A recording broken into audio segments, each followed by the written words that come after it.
Russia Ukraine যুদ্ধে টালমাটাল অর্থনীতি, যার প্রভাব পড়েছিল দেশের জ্বালানি খাতেও। ধাপে ধাপে বেড়েছে দাম, এক লাফে পৌঁছে গিয়েছিল সাধারণ ভোক্তার নাগালের বাইরে।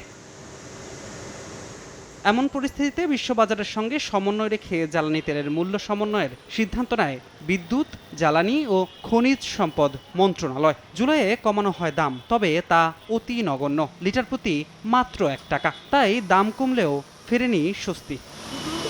এবার আর হতাশা নয়, এক লাফেই পেট্রোল ও অকটেনে 6 টাকা এবং ডিজেল ও কেরোসিনে 1 টাকা 25 পয়সা কমানো হয়েছে দাম। শনিবার বিদ্যুৎ, জ্বালানি ও খনিজ সম্পদ মন্ত্রণালয় এ সংক্রান্ত একটি প্রজ্ঞাপন জারি করে। দেশের এই পরিস্থিতির মধ্যেও দাম কমানোয় মিশ্র প্রতিক্রিয়া সাধারণ ভোক্তাদের মাঝে। কেউ সাধুবাদ জানিয়েছেন, কেউ আবার দাবি তুলেছেন জ্বালানি তেলের মূল্য আরও কমাতে। অর্ধেক পাউডারে দ্বিগুণ উজ্জ্বলতা, নতুন রিন অ্যাডভান্সড অর্ধেক পাউডারে দ্বিগুণ উজ্জ্বলতা।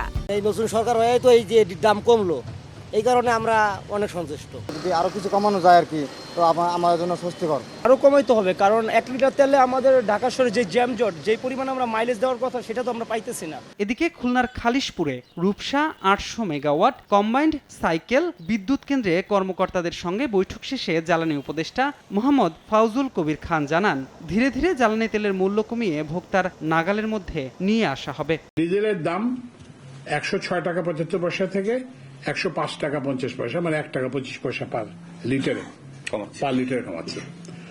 অকটেনের দাম 131 টাকা থেকে 125 টাকা, মানে 6 টাকা কমাচ্ছে। পেট্রোলের দাম 127 টাকা থেকে 121 টাকা, সেটাও 6 টাকা কমাচ্ছে। ভবিষ্যতে আমাদের চেষ্টা থাকবে যাতে আমরা এটাকে আরো কমাতে পারি আর কি। পুনর্নির্ধারিত এ দাম কার্যকর হবে শনিবার রাত 12টা থেকে। ধ্রুব ব্যানার্জি, সময় সংবাদ, ঢাকা।